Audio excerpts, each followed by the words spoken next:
정치맛 수다 시작하겠습니다. 오늘은 다음 주 대선을 맞아 세 분을 모셨습니다. 민주당 전용계 의원, 국민의힘 정광재 대변인, 개혁신당 천하람 의원을 모셨습니다. 어서 오세요. 안녕하세요. 안녕하세요. 네, 안녕하십니까. 스튜디오가 벌써 꽉 찼습니다. 네. 21대 대통령 선거 사전투표 어제 이어 오늘도 진행되고 있다. 앞서서 취재기자도 얘기를 했는데요. 하셨습니까? 저도 사전투표했습니다. 저희 지역에서, 그러니까 동탄에서 저 사전투표를 오전 유세를 마치고 저도 사전투표를 즉시 가서 투표했습니다. 즉시. 네. 이준석 후보랑 같은 데서 하셨나요? 다른 데서 했을 겁니다. 저희가 지역이 달라요. 동탄이 네. 나눠져 있어서요. 네. 거기는 본인 지역구에서 했고 저는 저희 지역구에서 네. 했습니다. 대변인님은, 정 대변인. 저도 어제 했습니다. 어제요? 네. 한 11시 20분경에 했는데 네. 방송 중간에 시간이 있어서 근데 정말 깜짝 놀랐어요. 왜냐하면 이 점심 시간하고 조금 전 시간임에도 불구하고 한 150m는 줄 서서 투표한 것 같거든요. 그래서 이거 투표하다가 다음 방송 못 가는 거 아닌가 싶을 정도로 굉장히 길이 그 줄이 오래 서 있어 갖고 이번 투표 열기가 정말 뜨겁구나 다시 한번 느낄 수 있었습니다. 현장에서. 너무 유능하셔가지고 방송을 너무 촘촘하게 잡아놓으신 거 아니에요? 네, 저도 네, 이제 네. 오늘 아침에 새벽 첫 차 타고 이제 순천에 내려가서 제 정치적 고향이라고 할 수 있는 순천에서 사전 투표하고 방금 올라와서 이렇게 네. 방송 다시 하게 됐습니다. 감사합니다. 춘천에서 투표까지 하신 여기까지 참석을 해주셨네요. 와야죠. 네. 예. 첫날 보니까 어제 사전투표율이 19.58%. 2014년에 사전투표제가 도입이 됐는데 첫날 기준으로는 가장 높은 수치였습니다. 지금 오후 1시 기준으로 보니까 27.17%, 역시 역대 최고치를 이어가고 있고요. 2시는 조금 상황을 보겠습니다. 세 분은 어떻게 보세요? 왜 이렇게 투표율이 높은 것 같으세요, 전 의원님? 실제로 국민들께서의 정치 관심도가 굉장히 높아졌다. 저는 그렇게 평가합니다. 기본적으로 내란 행위, 내란 종식이라는 프레임을 저희가 가지고 나오지 않았습니까? 실제 12.3 계엄이라고 하는 부분들을 전 국민이 생중계로 봤습니다. 그리고 저희가 민주당에서 계엄 상황을 예측했을 때 절대적으로 망상이라고 얘기하면서 저희를 이상한 사람 취급했었거든요. 그때부터 국민들은 다 보고 계셨던 거예요. 그러나 있어서는 안 되는 일들이 일어났고 그 이후에 윤석열 전 대통령이 파면됐고 그 이후에 있는 이 대선이다 보니까 국민들께서 관심도가 높을 수밖에 없는 상황 속에 반드시 이번에는 투표권을 행사해야겠다라고 생각을 하신 것 같습니다. 대변인님은 어떻게 네, 보세요? 저도 지금 양 진영이 굉장히 결집돼 있다고 봅니다. 민주당 후보를 지지하는 분들은 뭐 비상계엄에 대한 심판 성격이 있으니까 반드시 투표하겠다라는 의지가 높을 거고요. 반대로 우리 당 지지하는 분들은 지난 2년간 꽤 오래됐습니다. 국회를 민주당이 독주하다시피 한 게 오래됐으니까 민주당의 입법 독재와 관련해서 심판해야 한다라는 성격도 갖고 있다고 보고 있거든요. 그래서 우리 당 지지하는 분들도 사전투표 많이 하신 걸로 알고 있고 특히 사전투표에 대해서 이 보수 지지자들이 좀 불신하는 경향이 있는데 과거 선거에서처럼 이번 사전투표 열심히 해달라고 말씀드리고 있거든요. 그래서 전반적인 사전투표율 상승으로 이어지고 있다 이렇게 판단해 봅니다. 근데 저는 사전 투표율이 높으면 사실 저희 개혁신당 이준석 후보에게 제일 유리하지 않은가 생각하고 있습니다. 이게 아무래도 기존 정당의 이제 뭐 고정 지지층도 있을 것이지만 사전 투표율이 이 정도로 높아진다라고 하는 것은 뭐 젊은 세대라든지 아니면 중도층의 투표 비율이 또 그만큼 높아지는 면도 있지 않을까 생각을 하고요. 저희가 실제로 내부에서 여론조사를 해보면 결과를 말씀드릴 수는 없지만 재질문을 하면 할수록 이준석 후보 지지율이 높아집니다. 그러니까 무슨 말이냐면 처음에 어느 후보 지지하세요? 그러면 전 잘 모르겠어요. 뭐 특별히 지지하는 후보 없습니다. 이렇게 하시는 분들한테 그래도 누가 그나마 제일 낫습니까? 이렇게 물어보면 이준석 후보 지지율이 높아지는 성향들이 있거든요. 이런 거는 중도층에서 어느 정도의 소구력이 또 있다라는 방증이기 때문에 저희는 투표율이 높이면 높을수록 이준석 후보에게 유리하지 않은가 이렇게 분석하고 있습니다. 그러니까 마음을 못 정한 사람에게 여러 번 물어보면 그렇죠. 이준석 후보 지지로 간다. 네네. 그런 뭐 말씀이세요? 100% 나오진 않지만 상대적으로 높아지더라고요. 상대적으로 높다. 네. 그럼 사전투표율이 높으면 지금 이준석 후보한테 유리하다라고 말씀하셨습니다. 맞습니까? 저는 이번에는 사전투표율이 높다고 해서 이준석 후보한테 투표 참여가 높이지는 않을 거다. 저는 그렇게 평가합니다. 사실 3차 토론회만 없었어도 이렇게 투표 열망이 올라오고 벌써 3차 토론회 얘기로 가는 겁니까? 없었어도 충분히 올라올 수 있을 만한 그런 흐름이었어요. 이준석 후보가 지속적으로 치고 올라오는 것이 보였는데 3차 토론회가 있은 이후에 실제로 국민들께서 크게 분노하신 부분들을 저는 많이 느꼈습니다. 그래서 오히려 3차 토론회가 이준석 후보를 찍기 위해서 나온 사람들보다는 그 3차 토론회를 보고 이거 안 되겠다, 더 투표 많이 하러 가야겠다라고 하는 분노의 작용으로 흘러갔을 가능성이 좀 높다고 보거든요. 그래서 뭐 국민의힘하고 민주당에서는 자신할 수 있겠습니다만 개혁신당은 쉽지 않지 않을까 하고 조심스럽게 추측해 봅니다. 근데 이 사전 투표율이 높고 낮음이 사실 선거 결과에 얼마나 영향을 줄 수 있을까, 이거 정확히 맞추기 어렵습니다. 왜냐하면 벌써 사전 투표가 제도적으로 도입된 지가 10년이 지났어요. 그렇죠. 그러면서 이 유권자들은 정말 정치적으로, 제도적으로, 문화적으로 사전 투표에 아주 익숙해졌습니다. 물론 뭐 우리 당을 지지하는 분들이 여전히 조금 사전 투표에 대한 부실하게 운영되고 있다라는 것 때문에 꺼리는 경향이 있지만, 사전 투표는 아마 이번에는 거의 40% 육박하는 수치가 나올 것 같거든요. 어쩌면 본 투표보다도 사전 투표를 통해서 투표하는 분들이 더 많아질 가능성도 이번 대선에 있다고 봅니다. 그래서 사전 투표율이 높기 때문에 특정 정당에 유리하다, 이렇게 분석하기는 어려울 것 같고요. 결국에는 최종 투표율은 지난 대선에서 기록했던 77.1%, 이 수준에서 뭐 플러스 마이너스 한 대략 2% 수준 정도에 머물 걸로 보거든요. 사전 투표는 이제 본 투표의 분산 투표 성격이 강해졌다, 이렇게 봐야겠죠. 그런 비율은 그렇다 치고요. 지역적으로 보니까 지금 호남이 사전 투표율이 좀 높고 영남이 좀 낮잖아요. 그럼 국민의힘 입장에서는 좀 신경 쓰이는 대목입니까?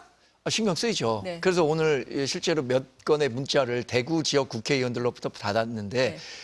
지금 호남 지역 사전 투표율이 40% 육박하고 있는데 대구가 아직도 10%대다. 그러니까 적극적으로 사전 투표해달라는 투표 독려 메시지들을 현역 의원들이 당원들 또 지지자들 중심으로 돌리고 있더라고요. 결국엔 저는 뭐 본투표로 가면은 대구가 기존에 기록했었던 전체 투표율 수준으로 올라올 것이라고 기대하고 있습니다만, 그래도 혹시 이 화요일 당일에 어떤 일이 발생할지 모르니까 지금 시간이라도 적극적으로 사전 투표해 주실 것을 강력하게 요구하고 있죠. 저는 근데 국민의힘에서 지금 분석이라는 게 약간 좀 막혔어요. 이게 어디서 약간 막혔어요? 모순적인 게 있어요. 그러니까 부정선거의 영향이다라고 얘기하기에는 또 기존의 부정선거를 얘기해 왔던 업보 아니냐. 결국 그 마음을 아직 못 여신 거 아니냐. 3.1 투표하는 타당 지지자들에 비해서 불리한 거 아니냐라는 얘기가 될 수 있고요. 근데 그러면 이게 부정선거의 영향은 아니에요. 이렇게라고 하자니, 그러면 바로 물어볼 수 있는 게 어차피 질 것 같아서 안 가시는 거냐, 그러면. 이게 부정선거의 영향인 거냐, 아니면 이미 약간 희망을 놓으신 거냐라는 면에서 좀 어느 쪽을 선택해도 굉장히 이상한 결론이 되는 거거든요. 그래서 지금 국민의힘 입장에서는 아마 굉장히 비상 상황으로 인식하고 있을 것이다, 그렇게 생각합니다. 사실 그런데 천 의원님은 지금 정치를 순천에서 하고 계시지만 대구 출신이시잖아요. 네네. 대구 정서 누구보다 잘 알고 계실 텐데, 대구에 있는 유권자분들은 기조적으로 사전 투표보다는 본 투표를 선호해 왔습니다. 과거에 그랬죠. 그러니까 했었죠. 지금 뭐 당장 나타난 사전 투표율이 낮다는 것이 반드시 본 투표율이 낮다, 이렇게 볼 수는 없다. 좀 그렇게 보고 있는 거죠. 사실 저도 유불리를 굳이 말씀드리기는 어렵습니다만, 전반적으로 투표 참여 의지가 높아진 것 아닙니까? 그리고 지역별로만 보면 이 부분에서는 유불리 충분히 말씀드릴 수 있을 것 같습니다. 지금 광주, 전남 이쪽 부분들이 투표 참여율이 높은데, 저는 감히 평가하자면 6월 3일까지 못 기다리겠다는 사람들이 많아진 것 같습니다. 왜냐하면 12월 달부터 사실상 대선이 이루어졌다고 해도 과언이 아니거든요. 계엄의 산 증인인 광주, 전남에 계신 분들은 빨리 이 심판 선거를 해야 되는데 지금까지 너무나도 늘어졌다라고 평가하는 사람들이 많았습니다. 그런 측면에서 광주, 전남이 투표 참여율, 그러니까 사전 투표율이 높은 이 반증은 6월 3일까지 기다리지 말고 하루라도 빨리 투표하자라고 하는 그 의지가 담겼기 때문에 충분히 유불리로는 따질 수 있을 것 같다라는 생각입니다. 천 의원님은 순천 갔다 오셨잖아요. 네네. 가보시니까 분위기가 어떻습니까? 확실히 굉장히 이 비상계엄과 탄핵으로 인해 가지고 다들 많이 격앙돼 있으시고 분노 투표 하시려는 분위기가 있는 건 사실입니다. 그러다 보니까 특히 뭐 어제는 아침부터 뭐 다 줄을 서가지고 일찍부터 하시려고 했다라는 점에서도 전용기 의원 분석의 일정 부분은 동의하고요. 다만 기존에 이제 지난번 재보궐선거 같은 경우에도 조국혁신당 후보가 뭐 군수에 당선되는 등으로 비명계 표심이라는 게 실제 호남에 있거든요.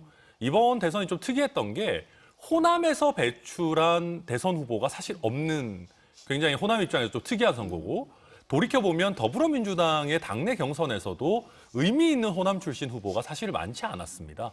그러다 보니까 이게 정권을 바꿔야 되긴 하는데 이재명 후보가 과연 맞는 거냐라는 심리가 일부 있어서 그런 부분들은 또 아전 인수격일지 모르겠지만 이준석 후보를 많이 선택해 주시지 않을까 저희 기대하고 있습니다. 네. 그래서 다녀오셨다? 맞습니다. 네. 한동훈 후보도 광주에서 사전투표했잖아요. 그런 네. 심리가 있는 겁니까?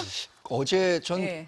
거기서 말씀하신 거 굉장히 의미 있게 들었습니다. 지는 걸 알면서도 싸우는 분들이 있다. 이게 호남에서 사실 우리 당이 지역 기반이 굉장히 약하잖아요. 지난번 윤석열 전 대통령이 처음으로 뭐 두 자릿수 득표율을 올렸다. 이럴 정도로 해당 지역에서 고군분투하고 있는 정치인들을 격려하는 메시지로는 저는 아주 뭐 감동적이었다고 봅니다. 뭐 그런 그 생각이 있어요. 우리 정당이 전국 정당이라고는 하지만 여전히 호남 지역에서는 이렇다 할 득표율을 올리지 못하고 있기 때문에 그런 부분에서 이제 중도 외연 확장의 메시지를 적극적으로 전달하기 위해서 한동훈 전 대표도 호남 지역, 특히 광주를 찾아서 사전 투표를 한 걸로 알고 있습니다. 긴장하셔야겠습니다. 긴장은 당연히 해야 되는 것이고요. 사실 끝날 때까지 끝난 게 아니다. 이렇게 말씀드릴 수밖에 없습니다. 지속적으로 개혁신당에서는 본인들은 단일화하지 않겠다라고 이야기하고 있고 국민의힘은 러브콜을 계속 보내고 있죠. 그러나 민주당도 끝까지 개혁신당 결국에는 단일화하는 것 아니냐라고 질문을 보내는 게 끝날 때까지 무슨 일이 일어날지 모른다는 거예요. 네. 왜냐면 뭐 국민의힘 예를 들면 결국에는 후보자 등록 하루 전까지 그 심야에 후보자 교체 사건까지 일으키지 않았습니까? 그런 걸 봤을 때 이 권력이란 게 사람의 욕망을 어떻게든 표출시키려고 할 것이고 현실적인 문제를 굉장히 많이 감안한다 했을 때에도 실제로 어떤 일이 일어날지도 모르는 상태에서 굉장히 무섭게 흘러갈 수 있는 그 지점을 우리가 지금까지 확인을 한 것으로 볼 수 있거든요. 그런 측면에서 개혁신당에서는 절대 아니다라고는 하지만 끝까지 어떻게 될지 모른다라는 측면에서 저희는 계속 긴장하고 있습니다. 근데 저희 개혁신당에 대해서 많은 분들이 여러 다양한 평가가 있을 텐데요. 저희를 바보라고 생각하시는 국민은 그렇게 많지는 않을 거라고 생각합니다. 그러니까 이게 지금 전 국민의 한 27%가 이미 투표를 하셨잖아요. 네, 네. 그러면 거기에서 뭐 어느 쪽이 단일화를 하게 되든 네. 그러면 그 해당 후보를 찍은 표가 무효표가 되는데 이건 뭐 바보도 아니고 그런 일을 할 리가 없고 네. 이재명 후보 본인이 어쩌면 유권자의 표를 너무 가벼이 여기기 때문에 이런 말도 안 되는 상상을 하시는 거 아닌가가 첫 번째고요. 제가 이재명 후보 왜 이렇게 무리하게 단일화 프레임을 지금 가지고 가려고 하시냐 생각해 보면 이번에 이제 어쨌든 이재명 후보 아들 발언과 관련한 이 내용들로 인해 가지고 기존에는 어떤 내란 종식 프레임, 정권 심판 프레임이 일관되게 좀 많이 작동을 했다면은 결국 이재명 후보가 가지고 있던 이 도덕성 프레임에 있어 가지고 지금 좀 뭔가 한계를 느끼고 어떻게든 이걸 탈피하려고 하다 보니까 다들 권성동 원내대표조차도 안 한다라고 하는 우리도 뭐 말도 안 되는 소리 하지 말아라고 하는 단일화 프레임을 좀 억지로 꺼내든 게 아닌가. 그 정도로 저는 이재명 후보가 좀 흔들리고 있다. 그렇게 판단합니다. 사실 제가 네, 네. 가장 강력하게 이준석 후보가 바보가 아닌 이상 단일화 안 할 것이다. 네. 왜냐면 뭐 김문수 후보는 지금 뭐 오랜 경력 정치를 해왔지만 이준석 후보는 이제 40대거든요. 그러니까 앞으로 정치 활동을 할 수 있는 경력이 한 30년 이상 남았다고 해도 과언이 아닌데 네. 굳이 이렇게 무리하게 단일화 해가지고 본인의 정치 인생에 오점을 남기겠느냐? 저는 안 할 것이다라고 하는 게 처음에 계속 그 언론 보도에도 내보냈고 전용기 의원님이 저희를 잘 아세요. 그러니까 말씀도 그렇게 드렸습니다만 네, 이게 현실적인 문제를 안 들여다볼 수 없는 거예요. 왜냐하면 개혁신당은 최대한 그 선거 비용을 아껴가지고 굉장히 작은 금액으로 선거를 치르고 있다라는 것을 알고 있습니다. 그러나 현실적으로 들어갈 금액이 수십억 원이 될 수 있고 수백억 원까지 늘어날 수 있는 것이거든요. 그러나 이 보전이 10% 이상 돼야 절반을 받을 수 있고 15% 넘어야 전체를 보전받을 수 있는데 만약에 이준석 후보가 10% 이하로 받는다고 했을 땐 개혁신당한테는 굉장한 타격으로 돌아갈 수 없는 현실적인 문제가 남았다는 겁니다. 그래서 이 현실과 이상의 괴리가 남아있는 상태에서 국민의힘에서 계속 러브콜을 보내면 당해갈 심산이 없다라고 하는 측면에서 저희도 혹시 모른다. 끝까지 긴장하자라고 말씀을 드리는 저도 겁니다. 최대한 짧게만. 제가 지난번에 네. 이제 우리 뉴스회전에 와가지고 제가 개혁신당의 기재부다 이런 얘기 맞아요, 드린 적이 했어요. 있어요. 저희는 무차입으로 이번 선거 지출을 다 끝냈습니다. 그래서 야.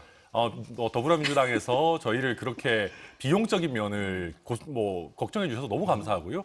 이걸 보시는 많은 더불어민주당 지지자께서는 저희가 15%를 안정적으로 넘길 수 있도록 이준석 후보 많이 좀 뽑아주셨으면 좋겠습니다. 네. 단일화 관련해서 말씀드리면 단일화로 넘어가죠. 먼저 아니, 하시죠. 네, 네, 우리 하세요. 당이 네, 가장 네. 적극적으로 네. 얘기해야 하는데 네. 저를 제외한 두 분이 이렇게 열심히 얘기하고 계시는 게 참 네. 아이러니하다는 생각이 드는데 저는 그 이재명 후보가 자꾸만 이준석 후보가 결국엔 단일화할 것이다라는 이야기를 선제적으로 던져놓는 것은 단일화를 하기 위한 명분을 차단시켜 버리기 위한 못하게 하려고요? 그럼요. 선제적으로 견제구다. 예. 전략적인 선택이라고 보고요. 전용기 의원 말씀하셨잖아요. 그 이준석 후보가 왜 단일화를 하겠냐. 단일화를 할 만한 정치적 동인이 부족하다라고 판단하고 있고 지금 전 의원도 얘기하신 것처럼 지금 30% 가까이가 사전투표를 했습니다. 그러면 이분들이 이준석 후보를 뽑은 사람은 단일화가 된다고 하더라도 무효표가 되는 거거든요. 그러면 그걸 다 합쳐도 이재명 후보를 이길까 말까 한 상황이었잖아요. 지금 그 기존의 여론조사들은. 그래서 실제 저도 개인적으로는 지금 단일화라는 것은 이미 지나간 기차다 이렇게 보고 있습니다. 물론 뭐 김문수 후보는 선거에 워낙 절박하니까 끝까지 이준석 후보와의 단일화를 추진하겠다는 뜻을 밝히고 있지만 그게 정치적 실효성이 얼마나 되느냐 이 부분은 뭐 상식적으로도 굉장히 좀 낮다고 봐야죠. 그러니까 우리가 그동안에 얘기를 많이 할 때 이준석 후보에게 명분도 실리도 없는데 왜 단일화를 하느냐 이 얘기를 많이 하기는 했어요. 그리고 사전투표가 이미 시작됐기 때문에 단일화 이제 끝났다라고 했는데 김재원 후보 비서실장이 라디오 인터뷰에서 그 얘기를 했잖아요. 어젯밤 9시에 의원회관에서 만나자고 이준석 후보 측에서 연락이 왔다라고 얘기를 하면서 뭐야 이거 불씨가 안 꺼졌네? 이렇게 얘기가 됐어요. 뭡니까? 이거는 네. 김재원 비서실장이 원래 이런 걸 잘하십니다. 기술을 잘 걸어요. 기술이에요? 네, 이게 이제 단일화 프레임을 네. 가지고 가기 위한 이제 하나의 어떤 기술인 거죠. 이준석 후보가 잘 얘기했던데 저희가 9시에 공개 일정을 하고 있었습니다. 후보도 뭐 아마 그때 홍대였나? 어디 아마 이렇게 유권자들 만나고 인사하고 그랬을 거예요. 후보 공개 일정 잡혀 있는 시간에 저희가 만나자는 얘기 한다는 것 자체가 어불성설이고요. 그리고 이제 김재원 최고위원이 막 그런 얘기 하시니까 바로 언론사에서 저한테도 팩트체크 전화가 아침에 왔는데 저도 당내에 쫙 확인해봤는데 없어요, 그런 게. 그래서 없다고 얘기를 해드리니까 바로 아침에 MBC 시선집중 인터뷰하면서는 한 발 빼시더라고요. 우리가 내부적으로 뭐 잘 모를 수도 있고 이렇게 한 발 빼는 게 아니 이거는 신성범 의원을 통해서 들었다 이렇게 그러니까 처음 본인은 뭐 말씀하셨잖아요. 신성범을 네, 믿는데 뭐 내부에서 좀 소통이 뭐 정확하지 않을 수 있고 그러니까 이거는 제가 봤을 때는 그냥 기술 거시는 거다. 근데 원래 김재원 최고위원이 이런 거 되게 잘하시는 분인 거 아는데 저는 이런 기술 거신다고 해가지고 뭐 지금 그렇게 크게 도움이 되겠느냐. 저는 충분히 말이 안 되는 것 김재원 같아요. 최고의 마음 상태, 심리 상태를 이해할 수 있을 것 같습니다. 왜냐하면 김재원 비서실장 같은 경우에는 김문수 후보의 비서실장 하지 않았습니까? 심야 후보자 교체의 당사자였다고 해도 과언이 아닙니다.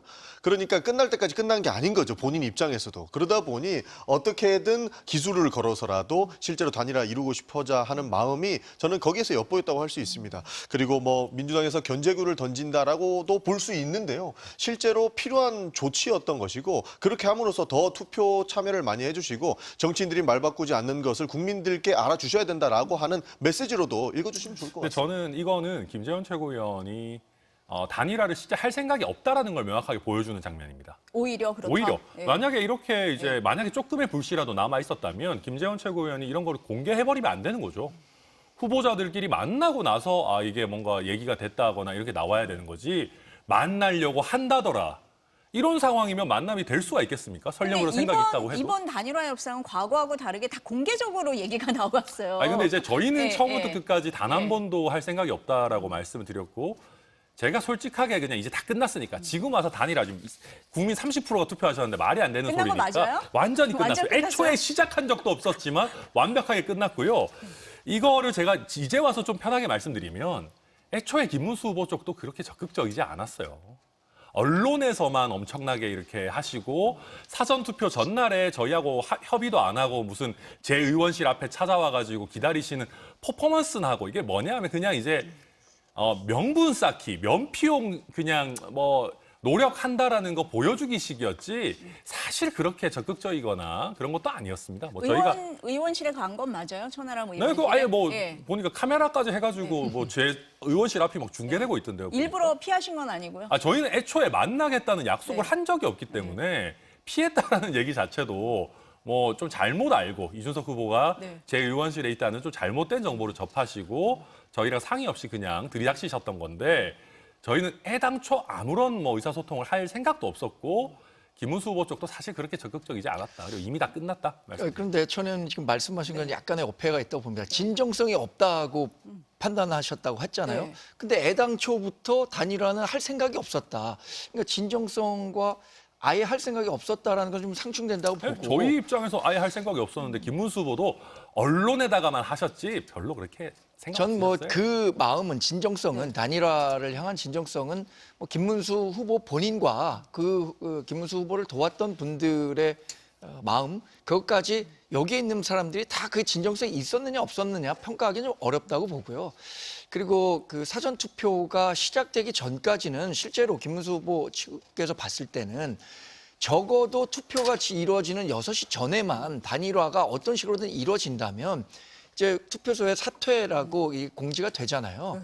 그러면 그래도 우리의 승리 가능성을 다만 1%포인트라도 올릴 수 있겠다라는 절박함이 있었다고 봅니다. 그게 이루어지지 않은 측면에서는 아직도 아쉬워하고 있을 거고 그래서 뭐 본투표까지 추진하겠다는 말씀을 하신 것 같은데 이 단일화는 저는 뭐 개인적으로 이제 끝났다고 봐요. 천 의원님 말씀하신 것처럼 이미 투표를 30% 가까이가 했는데 그 나머지 표를 가져온다고 하더라도 과연 승부를 뒤집는데 얼마나 도움이 되겠느냐. 이건 상식적으로 생각할 때 뭐 큰 도움이 될 거라고 보기 어렵거든요. 네. 그리고 저는 이번에 이런 사태를 겪으면서 이준석 후보가 완주하는 것 자체가 한국 정치에 되게 큰 의미가 있다.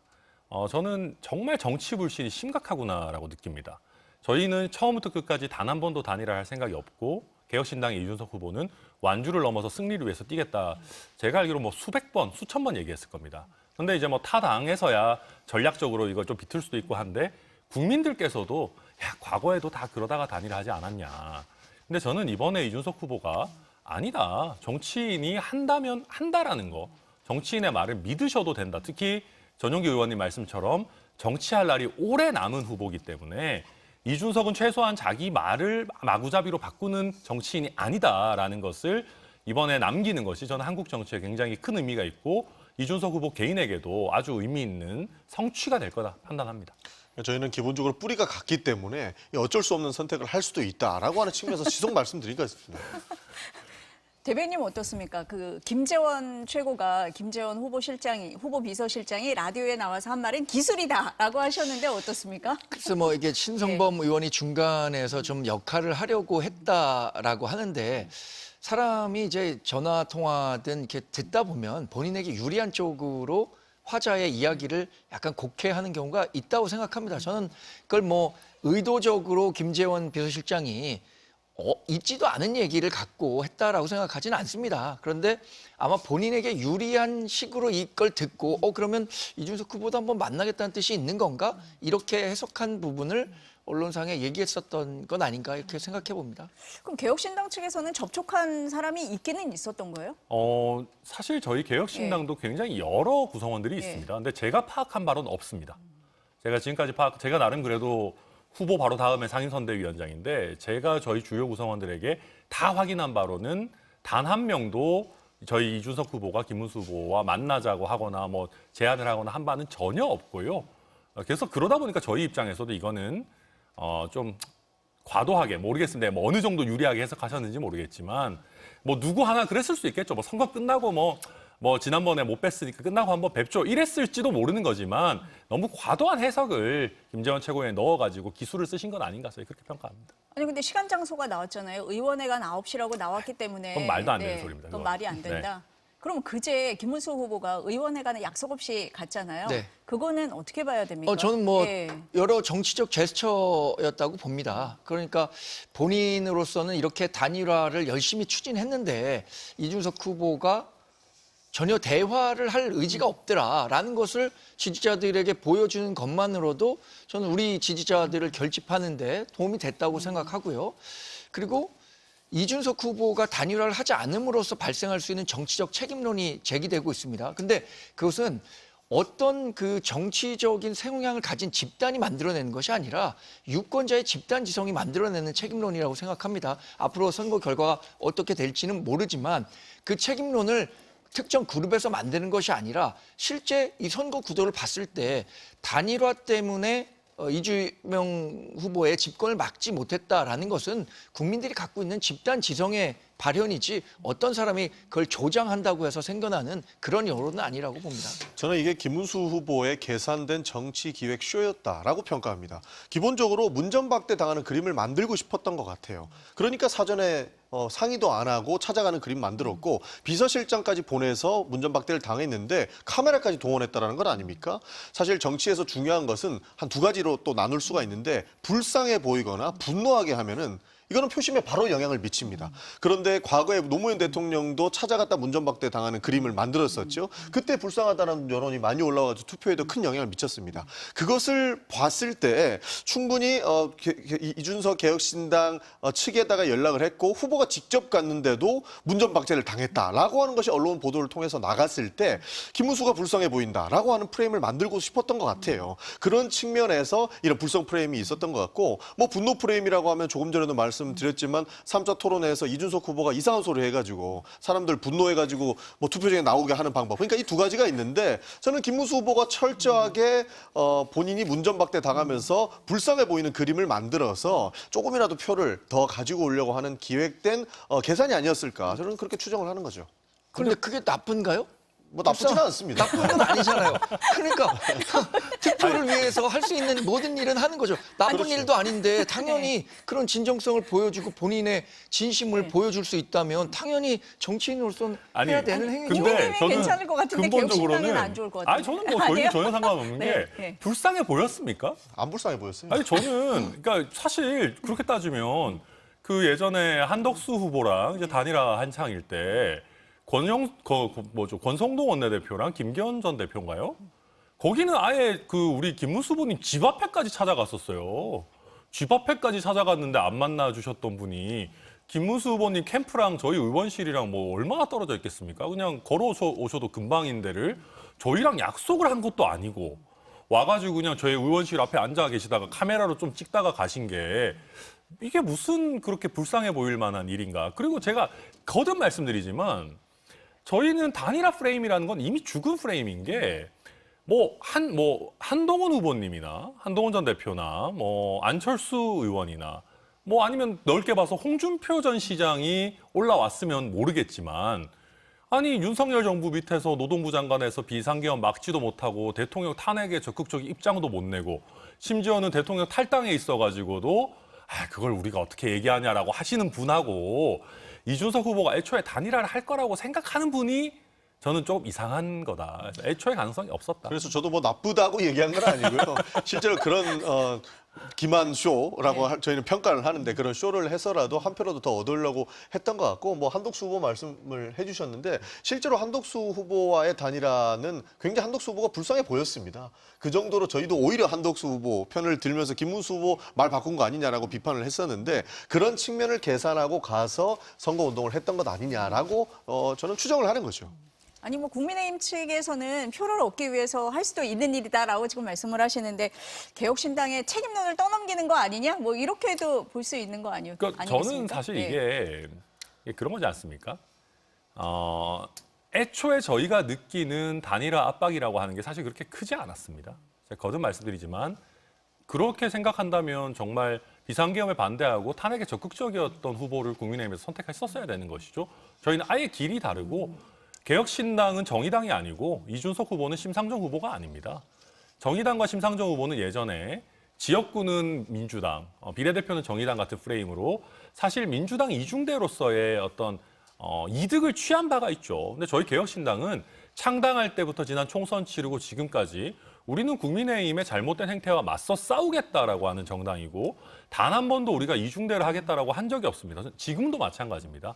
그렇기 때문에 홍준표 시장께서도 이준석 탓하지 마라. 국민의힘이 잘못해놓고 오히려 미래의 희망이 왜 이준석 탓하냐. 저는 그게 아주 본질을 잘 짚은 멘트라고 생각합니다. 뭐 지금 대선 국면에서는 네. 이준석 후보가 개혁신당의 정당 지지율보다 훨씬 높은 지지율을 보이고 있는 것, 뭐 당연히 인정합니다. 존중합니다. 그러나 개혁신당이 앞으로 지방선거나 총선을 치를 역량이 있는 거냐, 이런 부분에 대해서는 뭐 옆에 계시지만 민망한 말씀이지만, 그러면 앞으로 지방선거 총선은 어떻게 치를 거냐, 그리고 또 중도 보수 정치의 개편이 있는 과정에서 개혁신당의 역할이 어떤 것이 될 것이냐, 이런 근본적인 문제에 대해서 지금 중도 유권자 여러분들이 의문을 제기하고 있을 거예요. 그 부분에 대해서 그러면 앞으로 개혁신당이 어떤 그 대안을 제시하느냐에 따라서 저는 뭐 그 개혁신당과 천하람 의원 또 이준석 후보의 정치적 운명도 걸려 있다고 봅니다. 저는 오늘 뉴스회전을 나오기를 참 잘했다라는 생각합니다. 우리 전영기 의원께서는 저희의 재정 상황을 걱정해 주시고, 우리 정광재 대변인께서는 저희의 뭐 향후 지선과 총선까지 걱정을 해주시는데, 저는 이런 것들이 기성의 정치 문법을 가지고 새로운 정당의 출현이나 대두를 억지로 찍어 누르려고 해서는 안 된다. 지금 저희 개혁신당의 이번 대선도, 지난 총선도 마찬가지였습니다. 이준석 후보가 그때 탈당해서 개혁신당 창당한다고 할 때 정말 많은 분들이 못 나갈 거다, 저거 그냥 자기 몸값 올리려는 쇼다, 보란 듯이 나와서 창당을 했고, 당원들 정말 빠른 시간에 모아서 지난 총선에서 원내 진입을 이뤘습니다. 그리고 이번 대선도 마찬가지입니다. 뭐 시작부터 거기 뭐 돈도 없는데 무슨 뭐 완주나 할 수 있겠냐, 뭐 전국에 현수막 걸 돈이나 있겠냐, 2, 3% 못 벗어나고 정당 지지율 거기 이준석 거기 확장력 없다, 한 2, 3% 빌빌거리다가 대충 단일화 대상으로 고려나 해주면 고마운 줄 알아라, 이런 악담을 저희는 들으면서 계속해서 저희는 예상을 상회하면서 저희의 도전기를 써왔고, 저는 이번 대선도 멋지게 완주하고 예상을 뛰어넘는 성과를 낼 것이고, 그 에너지를 바탕으로 저희 지선, 다음 총선에서도 당연히 성장하는 궤도를 계속 유지할 것이다, 뭐 자신 있게 말씀드립니다. 두 분 걱정하지 마시라. 걱정을 해주셔도 되는데요. 오시는 국민분들 많이 걱정해 주시면 뭐 감사합니다. 지금 걱정해 주시면 너무 좋죠. 아니 근데 이준석 후보가 뉴스의 중심에 있는 건 맞습니다. 제3의 후보인데도 불구하고 연일 뉴스의 중심인데 좋은 것만 있는 건 아니에요. 전영기 의원님이 말씀을 하시니까 그 얘기를 쭉 가보겠습니다. 이준석 후보 그 마지막 TV 토론에서 했던 발언 때문에 후폭풍이 뭐 이만저만이 아니잖아요. 어마어마하죠. 네, 오늘 아침에 보니까 당원들한테 사과 메시지를 보냈더라고요. 네. 왜 당원으로 국한했습니까? 사실 그 TV 토론 바로 다음 날, 그리고 어제도 국민들께 대해서는 죄송하다라는 말씀 드렸습니다. 그런데 이제 오늘은 조금 더 당원들께 메일을 통해 가지고 또 문자 메시지를 통해서 조금 더 길게, 어떤 의미냐면, 사실 이준석 후보는 저는 이번 총선을 치르면서 당원과 지지자분들이 굉장히 자랑스럽게 투표할 수 있는 선택이었다고 생각합니다. 그것이 저희 지지율이 상승하고 있는 어떤 근본 원인이라고 생각하고요. 그런데 어쨌든 그 발언에 대해 가지고 좀 불편하게 또 놀랍게 생각하시는 우리 국민과 지지자분들이 계십니다. 그러다 보니까 이준석 후보 본인도 이런 어떤 우려를 하시지 않도록 더 자랑스럽고 더 실수 없는 그런 보다 더 신중한 후보가 되겠다라고 하는 다짐을 조금 더 지지자분들에게 이제 말씀을 드린 것이고, 더 나아가서 그럼에도 불구하고 지금 대한민국 정치 현실에서 이준석 후보가 가지는 의미라는 것이 굉장히 크다. 한국 정치를 바꾸기 위한 어떤 에너지, 이준석이 완벽한 후보가 아니더라도 여기서 이준석과 개혁신당이 의미 있는 성과를 낼 수 있게 한 번 더 마지막으로 도와달라라고 하는 그런 도움을 최종적으로 또 요청하는 이미지까지, 그 메시지까지 같이 넣어서 저희가 당원과 지지자분들께 조금 더 뭐랄까요, 참 계속해서 도와달라는 말씀이지만 선거 때다 보니까 그런 좀 절박한 호소의 말씀을 드리게 됐습니다. 그러니까 한국 정치 변화에 대해서는 꼭 필요한 것이 다당제라고 하는 부분에서는 저는 동의합니다. 기본적으로 여러 정당이 나와서 국민들의 사랑을 받는 것이 올바른 민주주의를 가기 때문에 개혁신당에게 거는 기대가 처음에는 있었죠. 그런데 중간에 후보 리스크가 생겨버린 겁니다. 후보가 본인의 입으로 해서는 안 될 말을 전 국민이 보는 자리에서 해버렸기 때문에 그 후보 리스크를 지울 수가 없는 것이고, 오히려 천하람 후보가 후보였다면 그런 정치 기대를 해볼 수 있을 만한 상황이 되었다. 않았다라고 보는 겁니다. 그리고 사실 뭐 당원들에게 메시지를 국한했다라고 하는 비판은 저는 따라올 수밖에 없는 것으로 보고 그 전날 국민들께 하는 그 사과 메시지는 저는 굉장히 부적절했다고 봅니다. 왜냐하면 그 반성이라고 하는 모습들을 가지고 사과를 했었어야 되는데 오히려 자기는 단계적 검증을 하기 위해서 했다라고 하면서 적반하장실에 이야기를 했던 것이고 검증이라는 핑계를 대지만 결국에는 뭐 후보자 가족의 사생활을 캐서 하는 것이 검증은 아니거든요. 그런 부분들을 지속적으로 부각시키면서 본인은 잘못한 게 없는 식으로 이야기를 하다 보니 국민들께서 해당 발언을 대통령 후보가 어떻게 전 국민이 보는 장소에서 할 수 있느냐 에서 이렇게 적반하장식으로 반성하지 않는 모습을 우리가 어떻게 정치의 변화로 느껴야 되느냐라고 하는 것까지 변질돼 버린 것이죠. 그래서 이 부분을 보고는 우리 국민들께서 판단이 오히려 기대감에서 실망으로 바뀌는 수순이 더 많지 않았나라고 평가할 수밖에 없다고 저는 봅니다. 저는 이제 이거를 저희 이준석 후보도 그렇고 저도 그렇고 두 가지 단계로 조금 나눠서 봅니다. 저희는 국민들께는 TV토론 바로 다음 날도 그렇고 놀라시거나 또 불편했던 국민들께는 굉장히 거듭 사과드립니다. 실제로 그런 마음은 저희 진심이고요. 다만 그 더불어민주당의 지금 집단 린치하고 적반하장식의 행태, 또 위선적인 행태에 대해서는 또 그 자체로 평가가 있어야 되지 않느냐라는 말씀입니다. 저희도 더불어민주당이 이준석 후보에 대해서 이거 거짓말이다, 뭔가 저희가 마치 없는 얘기하는 것처럼 하지 않았다면 이렇게까지 사태가 커지지 않았을 것이라고 생각합니다. 그런데 더불어민주당의 어떤 대응이라고 하는 것이 처음에는 이재명 후보가 그 자리에서 제대로 된 답변도 못했고요. 위선적인 행태를 보였고 그다음에는 거짓말을 했고 말장난을 했고 그다음에는 힘으로 집단 린치해서 찍어 누르려고 했습니다. 거짓말 뭡니까? 처음에는 이거 이재명 후보 아들이랑 아무 상관없는 얘기다. 뭐 장경태 의원 같은 분도 나오셔가지고 이거 이재명 후보 아들이 했다라는 얘기 맞냐라는 식으로 나왔는데 그러다가 확정된 범죄 일람표가 나왔죠. 거기에 보면 이준석 후보가 절대 똑같이 얘기할 수는 없습니다. 이게 똑같이 얘기하는 건 말이 안 됩니다. 최대한 순화해서 표현했지만 뭐 신체 부위라든지 젓가락이라든지 이런 부분들이 동일한 발언이 나옵니다. 그럼 동일한 발언이 나와서 이제 인정을 할 수밖에 없으니까 민주당에서 말장난을 시작해요. 뭐냐 하면 이재명 후보의 아들이 이런 얘기를 한 건 맞는데 여성에 대한 혐오가 아니었고 남성에 대해서 한 거였다. 근데 이게 정말 우스운 얘기인 게 이 단어를 방송에서 말을 할 수 없어서 참 답답한데 남성의 신체 부위와 여성을 낮춰 부르는 말을 붙여놓은 단어를 가지고 이게 남성이다라는 식의 얘기를 하고 있는 거거든요. 이거 말장난 아닙니까? 남성한테는 그러면 이런 식으로 혐오해도 되는 겁니까? 그러면 저희가 이준석 후보가 비판받는 거 저희 인정합니다. 그런데 이준석 후보를 100대 때릴 거면 더불어민주당도 우리 후보 자녀의 발언도 부적절했다. 사과하는 메시지가 1은 나와줘야 되는 거 아닙니까?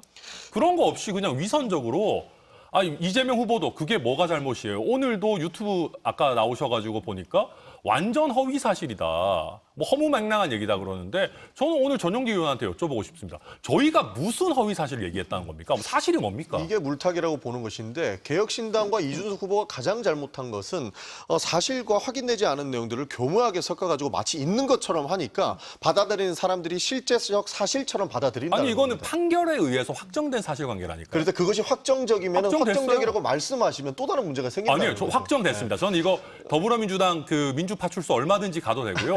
저는 확정된 범죄 사실로 게다가 이런 형태의 인터넷에 글을 남기는 거는요. IP 추적과 아이디 대조를 통해서 물증이 남는 거기 때문에 확정된 범죄 사실입니다. 실제로 이재명 후보의 아들이 여기에 대해서 이의 신청도 하지 않았고 범죄 사실로 확정된 것이고요.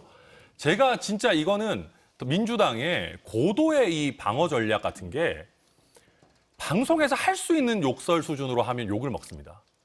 근데 방송에서 할 수 없을 정도로 초고도의 욕설을 하게 되면 오히려 언급을 할 수 없어서 쉴드를 칠 수 있는 그런 상황을 만든 거거든요.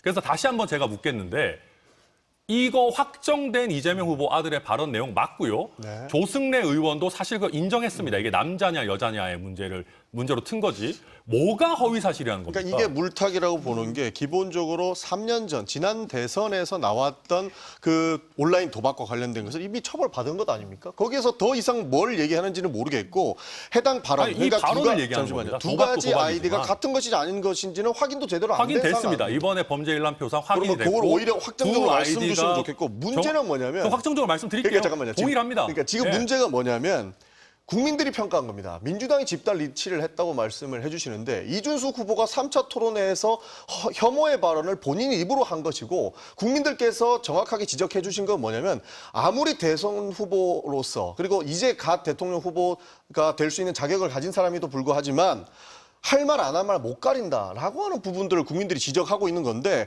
그 말을 지적받으니까 아니 집단 린치하지 말고 내 의도는 이재명 후보가 후보의 아들이 했던 일들을 가지고 이야기하는 것인데 왜 나한테 욕설을 하고 나한테 비판을 가세하느냐 이거 집단 린치 아니냐라고 하는 거죠. 아니죠. 사실 처벌받았던 문제에 대해서 뭐 처벌받은 문제에 대해서는 저희도 인정할 부분이 있다면 인정하고 그거는 사과하는 게 맞습니다.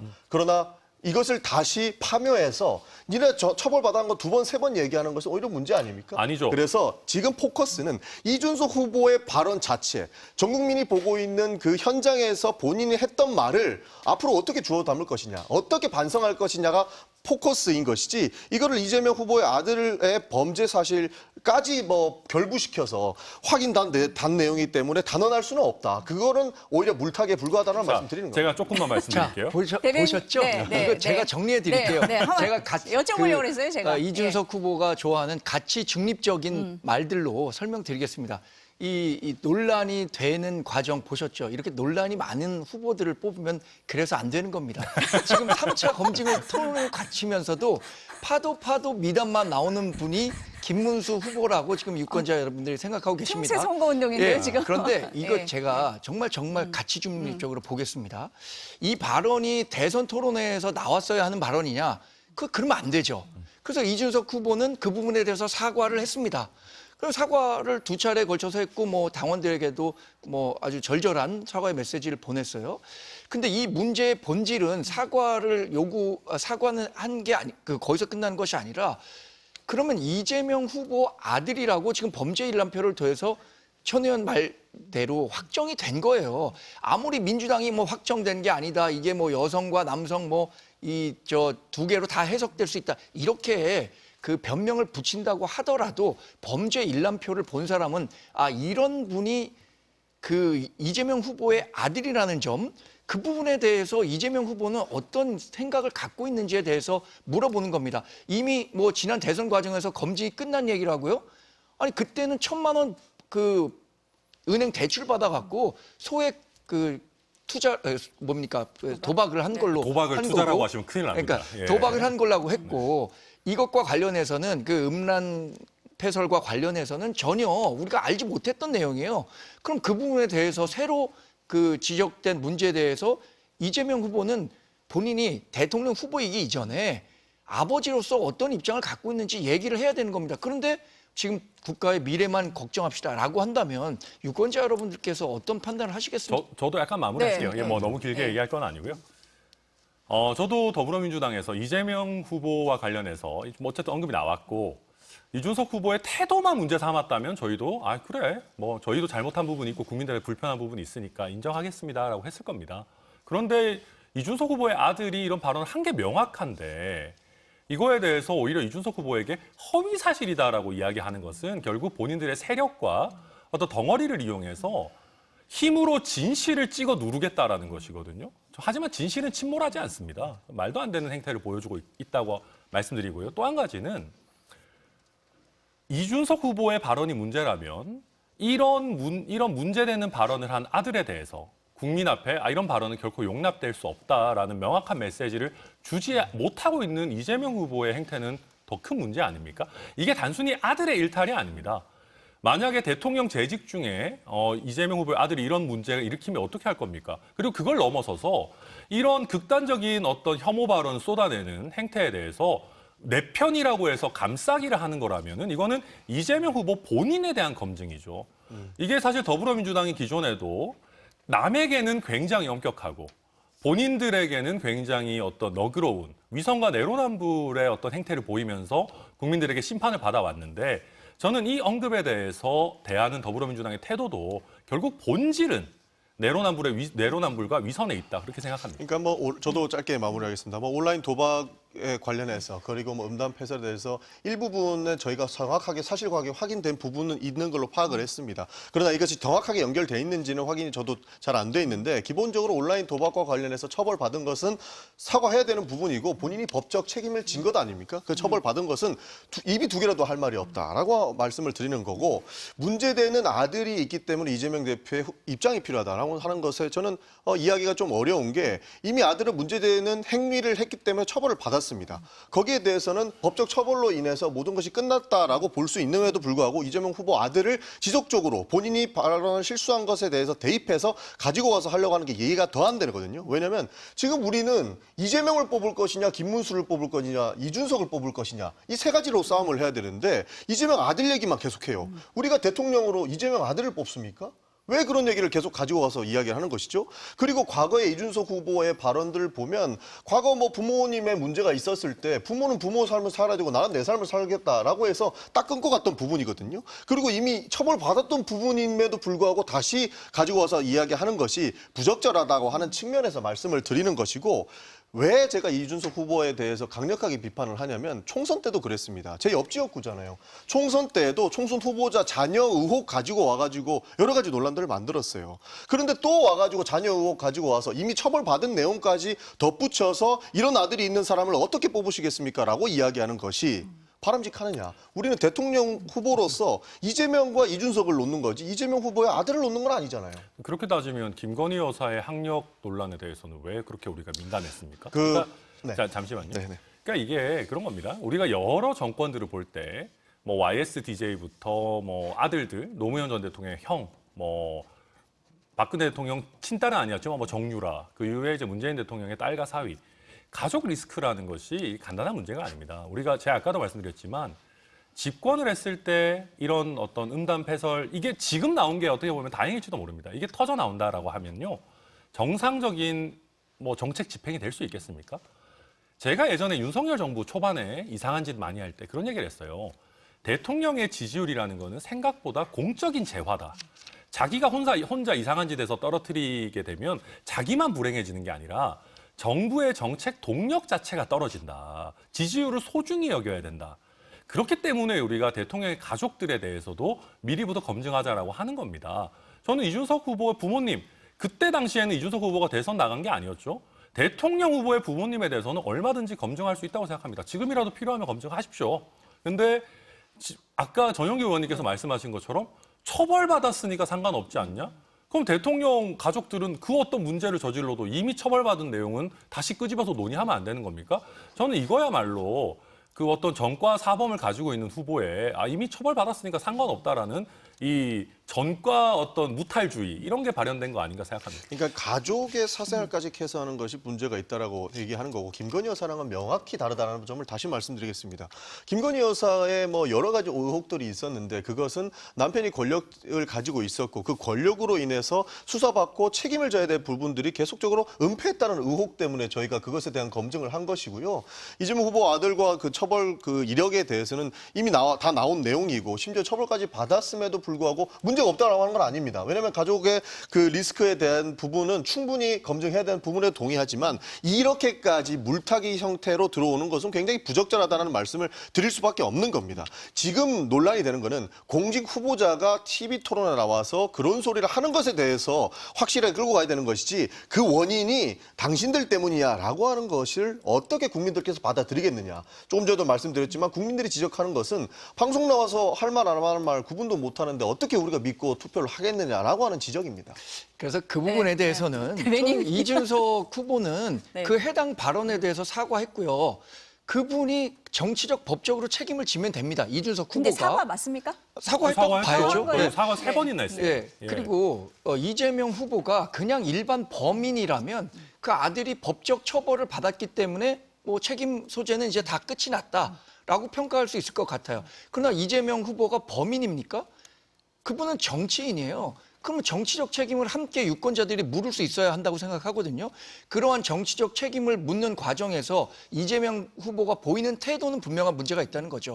이 부분에 대해서 본인의 아들이 이렇게 부적절한 언행을 했었을 때 본인이 부모로서 또 대통령 유력한 후보로서 어떻게 생각하는가 이 부분에 대해서 얘기를 해야 되는데 그거 다 회피하고 있는 거잖아요. 그리고 본인들이 갖고 있는 아까 얘기한 그 권력을 이용해서 군소 후보인 이준석 후보를 억누르려고 하는 듯한 후보라고 하죠. 이런 주요 분위기는 후보니까 안 부르셨죠. 되는 거죠. 아니 근데 이렇게 되면은 이재명 후보는 사과 안 한 것처럼 끝나는데요. 이 도박 논란 그리고 그 처음에 나왔던 논란들은 3년 전에 분명히 아들이 잘못한 적이 있다라고 이미 이거야말로 사과를 한 못하겠다. 것이고요. 이거는 정말 아니, 근데 새롭게 사실과 다른 나온 얘기입니다. 것을 가지고 와서 그 부분은 확인되지 않았기 때문에 이야기를 안 하는 겁니다. 아니 새로운 문제가 과거에 드러났으면 새로운 문제에 대해서 사과를 해야죠. 그거는 확인을 해봐야 되는 부분이에요. 아니, 아니 이미 그러니까 지금 요거는 보면은 확정된 범죄 일람표가 대변인님 있다니까요. 말씀하신 그 두 개의 쟁점으로 나눠지는 거예요. 지금 그렇죠. 생방송 중에 해서는 안 될 발언을 이준석 후보가 했다는 부분에 대해서 유권자들이 어떻게 볼 거냐라는 부분이 있고 이 문제, 이 발언이 나오게 된 원인이 이재명 후보의 아들에 대한 검증이었다. 그럼 이 부분을 유권자들이 어떻게 볼 거냐. 지금 이 두 부분으로 갈리는 거 아닙니까? 그리고 제가 예. 여기도 이게 자꾸 이재명 후보의 아들의 일탈이다라고 얘기하는데요. 이 문제를 어떻게 대하는지가 해당 후보와 정당에 대한 검증인 겁니다. 여기도 계속 내로남불이에요. 뭐냐면요. 아들 음주운전한 거 가지고 해당 의원 사퇴하라 그랬어요. 옛날에 장제원 의원한테. 그리고 최근에 이철규 의원 아들 마약 관련한 이슈 있을 때 민주당에서 국회의원직 사퇴하라 그랬습니다. 그러면 이거 도박에다가 게다가 옛날에 도박은 사과했다고 하지만 이렇게 입에 담기도 어려운 정말 그 혐오, 성적인 혐오가 담긴 이런 아들의 어떤 언행에 대해 가지고 왜 그러면 이재명 후보 뭐 용가리 통뼈입니까? 뭐 아무 문제가 일어나도 우리 옛날에 다른 걸로 도박으로 사과했으니까 뭐 이건 안 해도 돼. 이거는 말이 안 되잖아요. 이거는 그러면 후보 아들의 문제가 아니라 후보와 진영의 내로남불과 위선의 문제인 거죠. 왜 다른 사람한테 사퇴하라 그러고 본인은 사과도 안 합니까? 이게 다른 문제인 게 그러니까 사과했다라고 말씀드리는 거는 과거에 도박 문제가 불거졌고 그 아이디에서 이미 음담패설과 관련된 내용이 나왔죠. 그때 당시에 아들의 일탈임을 확인했고 사과했고 그게 지금 처벌받은 겁니다. 근데 거기에 더불어서 이준석 후보가 했던 발언들이 과연 이재명 후보의 아들의 발언인가 이 부분은 아직까지 확인이 좀 덜 된 확인됐어요. 부분이고 실제로 아니, 민주당에서도 아니, 제가 했는데 보기에는 남자에 이거 대해서 했다는 확인이냐 거잖아요. 아니냐 그러니까 이 부분이 중요한 거 네. 아니에요 지금. 아니, 확인됐다니까요. 그러니까 민주당에서 본인이- 조승래 의원이 발표했다니까요. 그러니까 그게 네. 그 뭐가 확인이 안 됐다는 내용이 나와 있는 부분에 대해서 이야기를 한 것이고 확인이 되면은 그에 대한 정당한 뭐 변명이나 사과는 하겠죠. 그러나 이 부분과는 전혀 다른 부분이라고 확인을 했기 때문에 전혀 다른 저희는 부분은 아닙니다. 뭐가 저희 다릅니까? 다르게 봐야 된다고 이거는 얘기하는 겁니다. 결론이 안 나요. 왜냐? 네. 제가 말씀드린 그 두 개의 쟁점에 대해서 개혁신당에서는 이재명 후보를 검증하기 위해서는 이 얘기를 할 수밖에 없었다. 그러니까 이 후보가 입장을 내라라는 거고 민주당에서 볼 때는 그 발언 자체가 문제다. 지금 그거에 대해서 유권자들이 어떻게 볼지 생각해라. 인권 침해다라고 주장을 하는 거잖아요.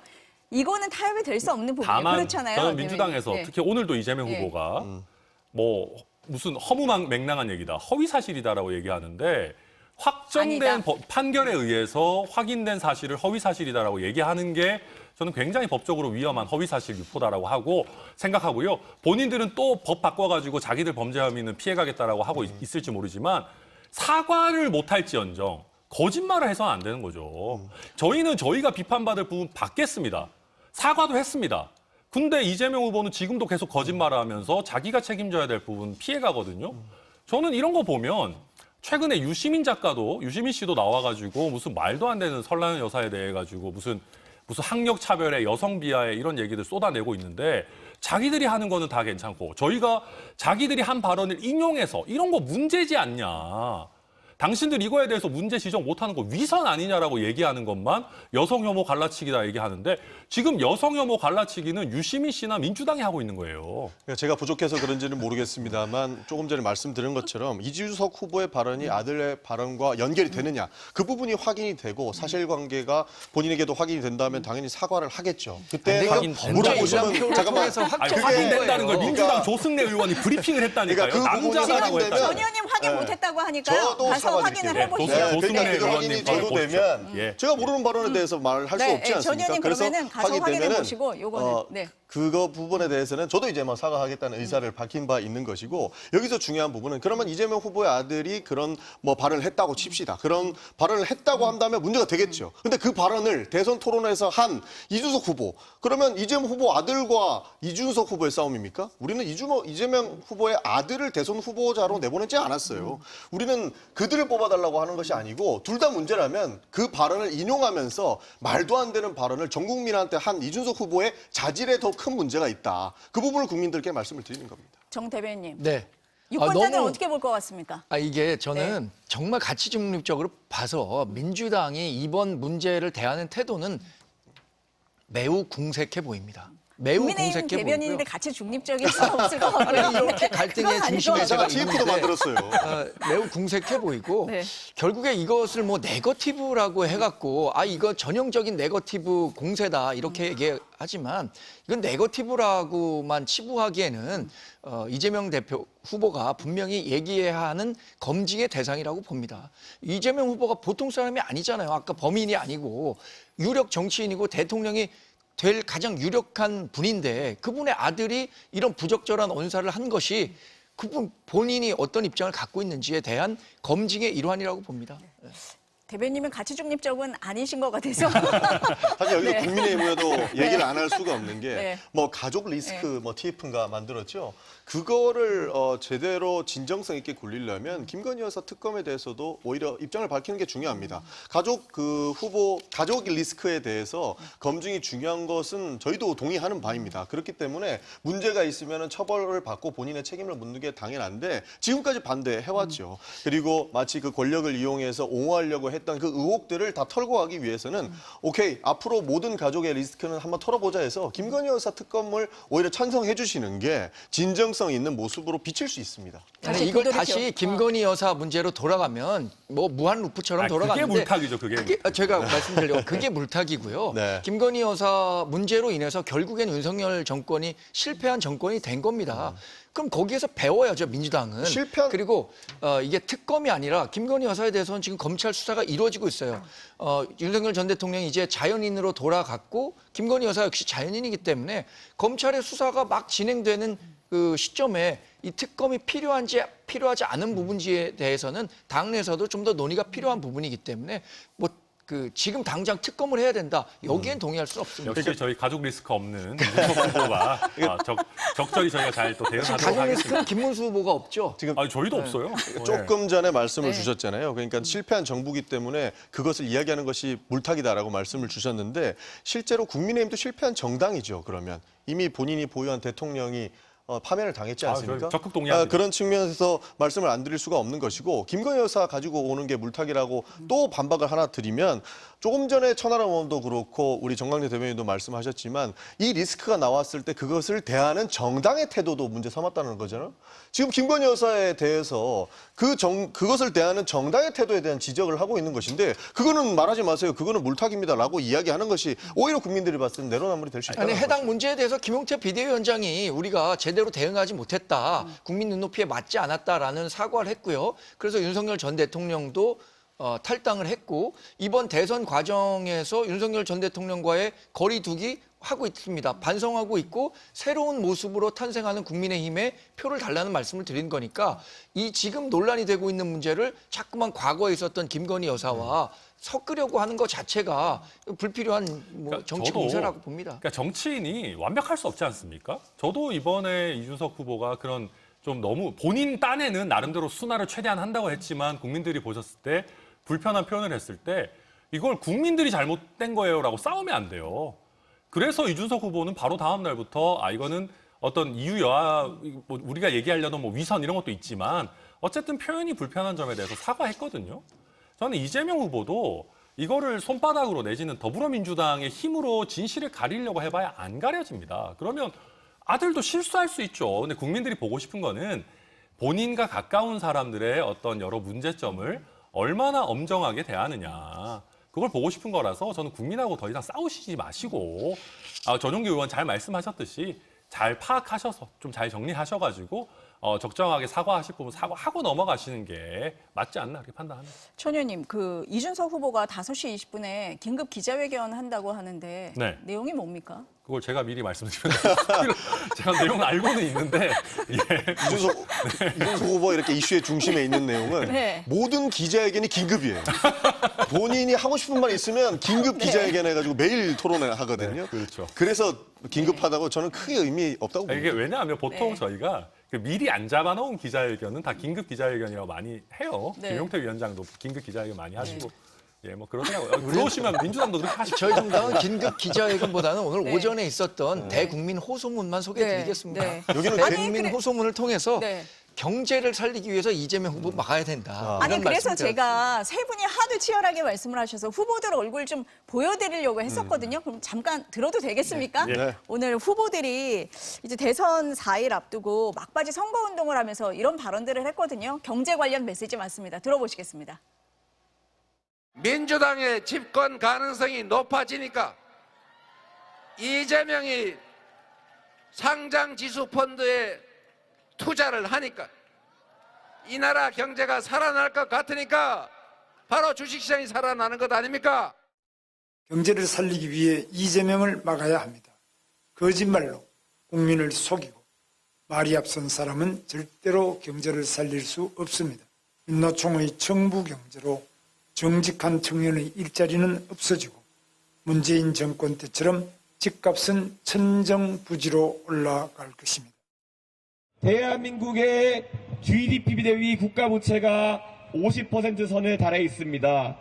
여러분, 이런 구조에서 만약에 국채 이자율이나 이런 게 더 오르게 되면은 우리는 바로 외환위기의 위협에 직면하게 됩니다. 이번 선거에서 여러분께서 꼭 포퓰리스트를 물리쳐 줬으면 좋겠습니다. 네, 이재명 후보는 보니까 민주당 후보로서는 좀 이례적으로 주식시장 얘기 많이 하거든요. 네. 진짜 활성화되는 겁니까? 실제로 주식시장을 활성화시키기 위한 대안들을 많이 제시했다고 볼 수 있고 본인이 밝혔듯이 본인은 실제로 개미 출신이에요. 그래서 이 주식시장에 대한 이해도가 굉장히 높고 그게 과거의 대선에서도 많은 토론들이 있었거든요. 거기에서 저는 충분히 증명됐다고 보고 있고 거기에 대한 자신감이 있습니다. 그래서 여러 가지 현실 정치, 실물 경제에 대해서 이재명 후보의 리더십을 증명할 수 있는 방식 중에 하나가 결국에는 먹고 사는 문제로 기결될 것이고 그 문제를 해결하기 위해서 보수 정치이건 진보 정치이건 보수 정책이건 진보 정책이건 모두 수용하겠다라고 하는 후보의 의지가 담겨 있다라고 보는 겁니다. 정 대변인, 네. 아까 대국민 호소문 네, 말씀하셨습니다. 대국민 네. 호소문의 주요 내용이 경제 살릴 네. 적임자는 김문수 후보다 이렇게 말씀드립니다. 뭐 누구나 인정하듯이 우리 정당은 산업화와 민주화를 이끈 대한민국의 대표 정당이고요. 그리고 우리가 정말 산업화를 넘어서 선진화로 가는 과정에서는 기업하기 좋은 환경을 만드는 게 중요합니다. 김문수 후보가 얘기했던 것처럼 기업의 발목을 잡는 각종 규제들 찾아서 규제 혁신처를 만들겠다고 했잖아요. 이런 부분들에 대한 진정성을 국민들께 잘 설명드리고 있는 거고 결국에는 성장을 해야 나눌 수 있는 게 생기는 거잖아요. 뭐 민주당은 특히 이재명 후보 같은 경우엔 이준석 후보도 포퓰리스트라고 비판하고 있지만 이걸 지금 있는 걸 어떻게 나눌 것인가부터 걱정하고 있는 겁니다. 그게 아니라 우리는 나눌 것을 어떻게 만들 것인가를 고민하는 정당이라는 점을 거듭해서 말씀드립니다. 저는 그러니까 뭐 오늘 많이 싸웠으니까 좀 훈훈하게 그래도 정리하자면 이재명 후보나 김문수 후보나 뭐 뜻은 좋을 거라고 생각합니다. 근데 이제 두 분의 공약을 보면 이게 공약이라기보다는 조금 희망사항처럼 돼 있어요. 뭐 고성장 다시 뭐 코스피 5천. 그러니까 희망 내지는 목표만 달성되어 있고 그걸 이제 어떻게 할 겁니까라고 여쭤보면 이재명 후보는 보통 그때 가서 볼게요. 오늘도 뭐 유튜브 나와서 아니면 조금 이런 거를 좀 다 디테일하게 살펴봐야 되는 거 아니에요?라고 하면 왜 이렇게 극단적이세요? 왜 이렇게 비관적이세요? 이렇게 이제 디테일을 말씀 안 하시고 넘어가거든요. 그래서 일단 이거는 그러면 과연 구체적인 방법론이 준비가 되어 있느냐가 첫째고요. 두 분 다 뜻은 좋으시겠지만 저는 이 세대가 좀 바뀐 거를 이해를 잘 못하시는 것 같아요. 지금 젊은 세대들은 대한민국이 예전만큼 정말 고성장하지 않고 앞 세대를 부양할 만큼의 충분한 아이들이 태어나지 않고 하는 거에 절박한 위기감을 가지고 있거든요. 근데 이재명 후보 같은 경우는 뭐 일단 좀 있는 거 많이 나누면서 나중에 일은 어떻게든 되겠지라고 보시는 분들이 그렇게 하신 분들이 많다 보니까 젊은 세대에서는 야 이러다가는 진짜 우리도 우리고 우리 자녀 세대는 큰일 나는 거 아니냐. 이거 너무 포퓰리즘 아니냐. 그 부분을 저희 이준석 후보가 저는 잘 지적하고 디테일한 방법론들을 내놓고 있다 말씀드립니다. 그러니까 두 분이 뿌리가 같으시니까 네. 이재명 후보에 대한 연설을 들어보지는 않으신 거예요.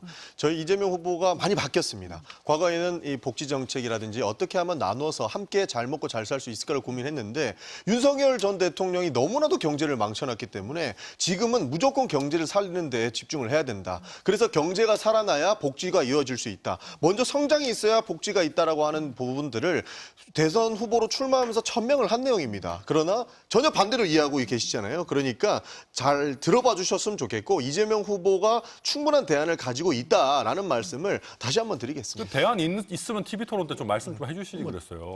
재원 마련과 혼자만 알고 관련해서 있으면 어떡합니까? 저도 제가 전 국민 중에 그래도 정치에 훨씬 더 많은 관심을 갖고 뭐 이재명 후보의 공약도 보고 살펴볼 거 아닙니까? 그러면 좋은 말씀 하시는데 그거 어떻게 달성할 수 있는지 이런 방법론에 대해서 설명을 드렸어야 한다고 생각하거든요. 근데 실제 TV 토론 과정에서 뭐 우리 후보든 이준석 후보든 김문수 후보가 지적하는 질문들에 대해서 어떻게 달성할 것인지에 대해서 지난 8년간 3번이나 대선 후보 나왔던 분이 구체적인 답변을 하지 못하고 있다는 거 그거가 저는 문제라고 생각합니다. 그러니까 김문수 후보와 이준석 후보가 물어본 거 구체적으로 답변을 안 했다고 말씀 주시는데 구체적으로 답변할 수 없게끔 말씀을 하세요. 이준석 후보는 본인이 생각하는 예를 들어서 뭐 간병비가 15조가 들 건데 15조 어떻게 확보할 거세요? 답을 정해놓고 물어보는 방법이었기 때문에 그렇게 단정짓고 얘기하지 마셔라라고 본인이 계산했을 때는 다른 결론이 나왔다라고 대안을 말씀을 드렸다고 보는 거고요. 김문수 후보는 물어본 게 없어요. 비판만 했어요.